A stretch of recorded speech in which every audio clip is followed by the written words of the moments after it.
Hello नमस्कार.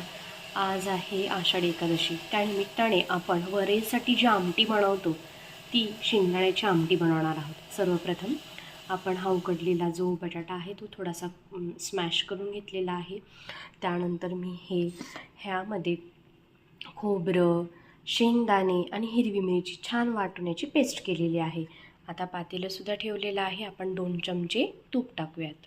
आता तूप मस्त गरम झालं आहे. त्यात आपण आता हे वाटण टाकूयात. आता हे खोबऱ्याला मस्त तेल सुटस तोपर्यंत आपल्याला छान वाटण परतून घ्यायचं आहे. त्यानंतर आपण बटाटा टाकणार आहोत. चवीपुरतं मीठ टाकलं आहे. आता थोडंसं छान परतून घेऊया. आता हे छान परतले आहेत. बटाटे टाकवा. बटाटे टाकून मस्त मिनिटभर परतून घ्यायचं आपल्याला. आता यामध्ये थोडंसं पाणी टाकून घेतलेलं आहे. आम्ही कोथिंबीर जिरं काहीच खात नाही सातारा भागात नाही, त्याच्यामुळं मी काही टाकलेलं नाही आहे जिरं आणि कोथिंबीर. तर अशी ही उपासाची आमटी तुम्ही वरईच्या भातासोबत खाऊ शकता. रेसिपी आवडल्यास व्हिडिओला लाईक, शेअर आणि सबस्क्राईब करा. थँक्यू.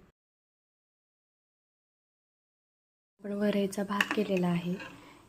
हिरवी मिरची आणि शेंगदाणे वाटून घेतलेले होते. पहिले ते तुपात छान परतले, मग वरई टाकली, मग बटाटा छान परतून घेतला त्यामध्ये. नंतर मग शेंगदाणे टाकले आणि असं पाणी टाकून मस्त हा वरईचा भात आपण एक शिट्टी घेऊन शिजवून घेणार आहोत आणि आपण तो आमटीसोबत खाऊ शकतो.